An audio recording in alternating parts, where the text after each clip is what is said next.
So guys, welcome to MercBenzKing. So as you can see today I'm at Spa, the racetrack, with this classic Mercedes Benz from 1955. So in this video I will show you the complete exterior, interior, and we will take it for a drive on the racetrack with these cars.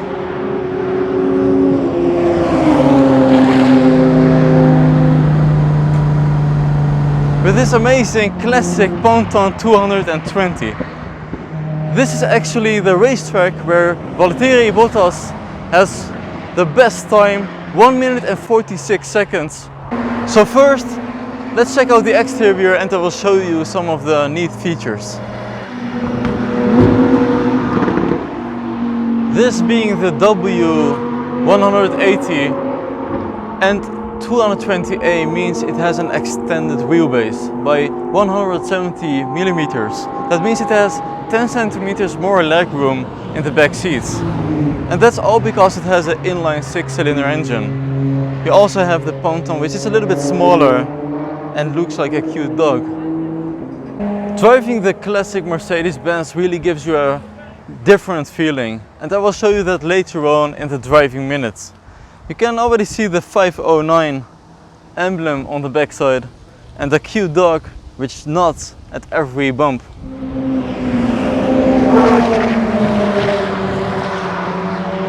Amazing! So this Mercedes-Benz was actually the first E-Class to arrive.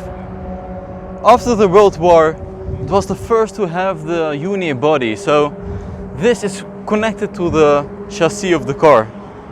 It weighs around 1300 kilograms and it has 85 horsepower. And what I really can appreciate from this classic car are the details. That was close. In 1956, Mercedes-Benz has made 3 cars for the Mille Miglia racetrack, and it looks exactly like this one.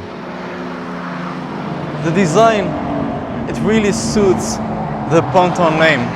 Actually in the Netherlands it is called bolle hoed, which means a hat with a curve, and in Indonesia it is called a potato. But from the side you can see that really the design of Mercedes-Benz, it has always been in the DNA. You can open the door with a handle and there's a button that you have to press. And of course you remember this from my G-Class videos, and now you know where it's from the classic Mercedes-Benz. Even the sound of the door closing. It sounds great. And even the windshield wipers, the G-Class has the same design, with 2 and a pretty upright built window. And so let's go inside and I'll show you a lot more features that this car has. First of all, getting inside is a little bit difficult because it has the racing seats and the doors sound great, as I mentioned. The design is also really a Mercedes-Benz. It has the 220 emblem here at the center, and as you can see it doesn't have the center console. Maybe it will be back in the future. The clutch on the left side, brake and the gas pedal, but you don't have a gear changer in the center. It's behind the steering wheel. So the first gear is actually up, second gear is down, you have the third and the fourth gear. To put it in reverse you just have to grab it and pull it more towards you, then up. So, like this. You can see the badges over here because it is still active in the Mille Miglia. So the next year hopefully a new emblem will be added. A very special thing in the interior is that the indicator is actually mounted to the steering wheel. So to indicate to the right you just have to grab this circle, turn it to the right and the other way around. Furthermore, there are a lot of manual adjustments in the interior. For example, the windscreen wiper, there's a button. It even has a dual zone climate control, which is very special in my opinion. Warmer, you can also cool it. And it has a Mercedes clock in the center, which we also now see in the S-Class and later on the C-Class. So this is the light switcher. You have to switch it 2 times. then you have to pull it out. And for the headlights you have to push this button with your foot. I really like the vintage design with the wood door trim and center console, and that's the same quality as you see nowadays in Mercedes-Benz. It has a tank dial on the right side and it actually wiggles when you're driving. So it is not so easy to see what's in your tank, only when you're standing still. There's one more special thing I have to show you, and that is the space this car has. Especially the classic cars, they have a lot of volume. So we will have a look at the trunk space. Let's open it with the key.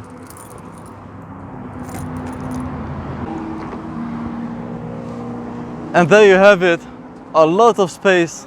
And this car only weighs 1300 kilograms, it's 4 meters long, and you can see it fits more than the cars nowadays.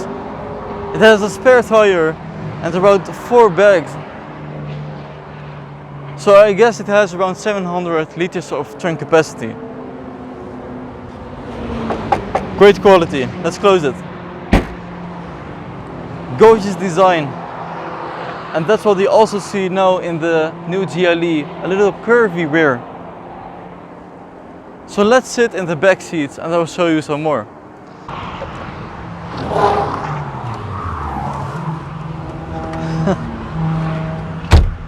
And the back seats are not adjusted like the sport cup seats in front of me, so it's very soft to sit here.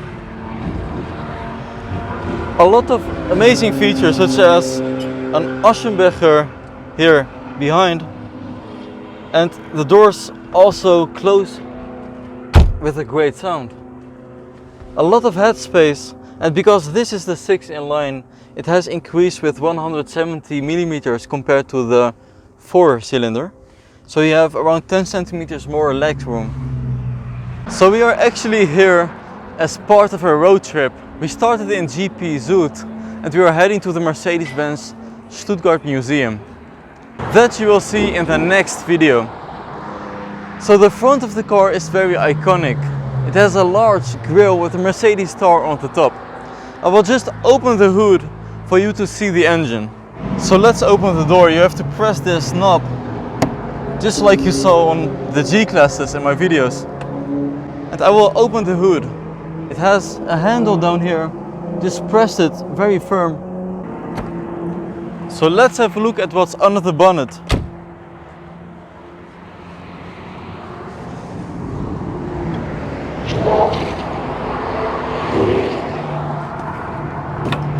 And as you can see, the bonnet is so low, almost to the lower bumper, with a large radiator grille. And you can actually see the horns here in the front, which is amazing. And the sound is also very funny. A German emblem and the engine, the block, with a lot of detail. So I will show you. So it has the inline 6 with the 6 cylinders. And everything here is manually controlled. It's not electronically like you see nowadays. It has a choke, so you have to grab it so no air will actually flow into the engine. You can actually see it move, so it starts easier when it's cold. So let's close the bonnet. And we will take this classic on the racetrack.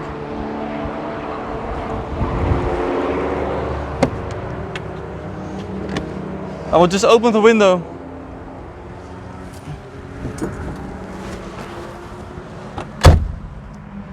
And let's start it up. So I have the key right here. Usually it has only 2 keys, but in the past 50 years they changed the keys quite a lot. So let's insert it.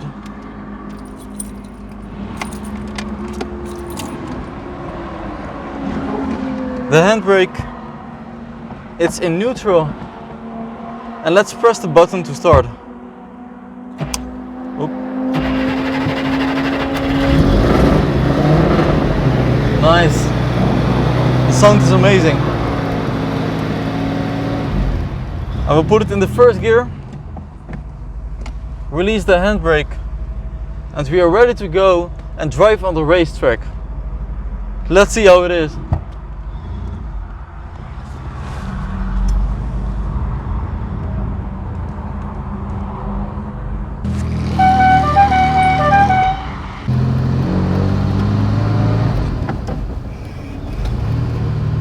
I think those guys aren't used to a car like this on the racetrack.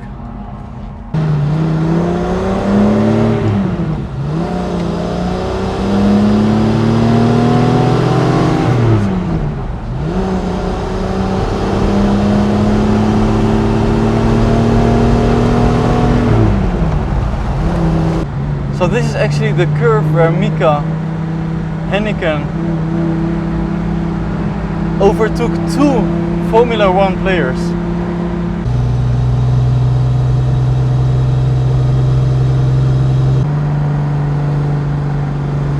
And we barely managed to get up the cliff.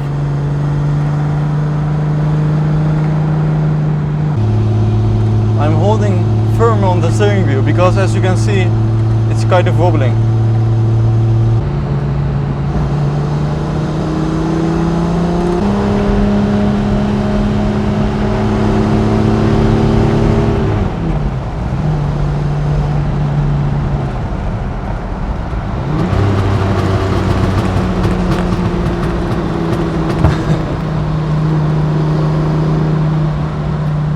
At least we are taking the corners with style.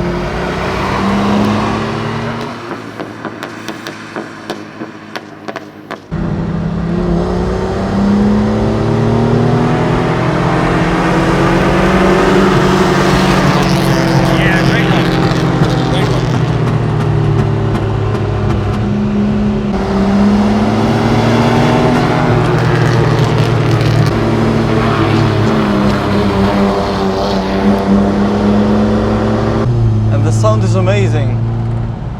That's not regular for a Ponton because it has a straight pipe with no mufflers.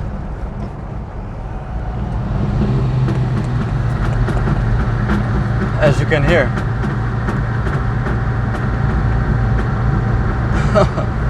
Great experience. So that's the finish line, guys. Here we go. Reaching the top speed.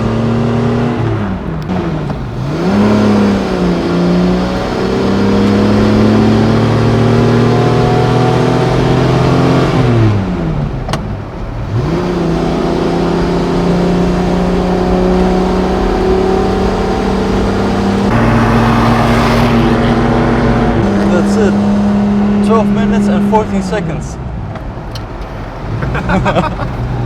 For a 7-kilometer racetrack.